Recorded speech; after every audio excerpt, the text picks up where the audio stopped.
বাংলাদেশের আমদানিতে একাধিক বিধিনিষেধ আরোপ করেছে ভারত। স্থলপথের দরজা এই মুহূর্তে বাংলাদেশের জন্য বন্ধ রয়েছে, আর তার ফলে অর্থনীতিতে জোর ধাক্কা বাংলাদেশের। আর এক রাতের মধ্যেই আমূল বদলে গেছে পেট্রাপোলের চেনা ছবিটা। শুধুমাত্র পেট্রাপোল নয়, অন্যান্য স্থলবন্দরেরও সেই একই ছবি।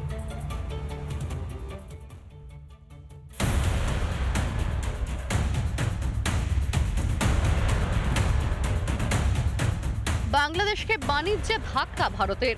ভারত বাংলাদেশ সীমান্তে বাণিজ্যে বড়সড় ভূমিকা থাকে পেট্রাপোল স্থলবন্দরের। প্রতিদিন গড়ে 250 থেকে 300টি ট্রাক বাংলাদেশ থেকে ভারতে ঢোকে পেট্রাপোল সীমান্ত দিয়ে। শনিবার কেন্দ্রের কড়া সিদ্ধান্তের পরই এখানকার রোজের ছবিটা বদলে গিয়েছে।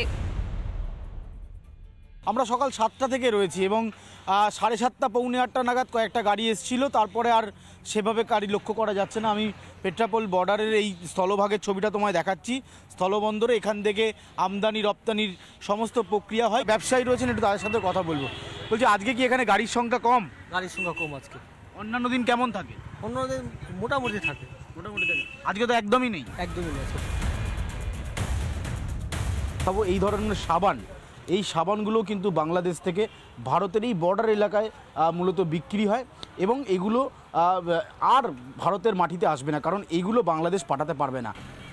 ওদের যা মন মানসিকতা তাতে বন্ধ করে দেয়াই ভালো। মানে আপনি বলছেন যা সিদ্ধান্ত নেওয়া হয়েছে সঠিক সিদ্ধান্ত। বাংলাদেশের অর্থনীতির অবস্থা অত্যন্ত খারাপ মানছেন বাংলাদেশিরাই। তারা বলছেন ভারত সরকারের এই সিদ্ধান্তের পর বাংলাদেশের অর্থনীতি কোন জায়গায় গিয়ে দাঁড়াবে তা কার্যত চিন্তার ভাঁজ ফেলছে সকলের মধ্যে।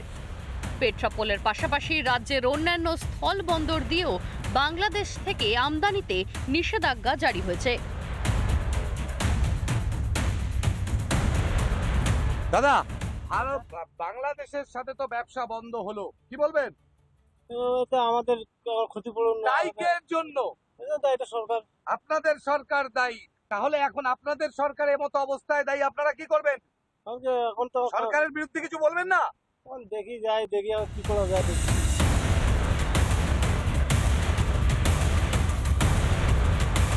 শুধু আমার বলে কথা না, আমি মনে করি আমার ছোট মস্তিষ্কে যে আমাদের দেশের জন্য এটা বিরাট একটা ধাক্কা। বাংলাদেশ সীমান্ত ফুলবাড়িতে কিছু বাংলাদেশি চালক, লরি চালকদের সাথে আমরা কথা বলেছিলাম। তাদের যেটা বক্তব্য, আগে ভালো ছিলাম, ডক্টর ইউনূস আসার পর থেকেই বাংলাদেশের সাধারণ মানুষ কিংবা গরিব মানুষ তারা ভালো নেই। আমাদের বাংলাদেশ থেকে যে ইম্পোর্ট করা হতো রেডিমেড গার্মেন্টস, মহাদীপুর সহ অল বাংলাদেশের সঙ্গে যে উত্তরবঙ্গের সব বর্ডার দিয়েই রেডিমেড গার্মেন্টসটা বন্ধ করে দেওয়া হয়েছে। প্রতিটা মূলত বাংলাদেশেরই হবে। নতুন করে আর কোনো পোশাক আমদানি করবে না সম্ভবত ইন্ডিয়ান সরকার, এটা মোটামুটি আমরা লোকালি জানতে পেরেছি। রিপাবলিক বাংলা। নানা ধরনের কন্টেন্ট দেখার জন্য লাইক করুন, শেয়ার করুন আমাদের ফেসবুক পেজ, সাবস্ক্রাইব করুন আমাদের ইউটিউব চ্যানেল।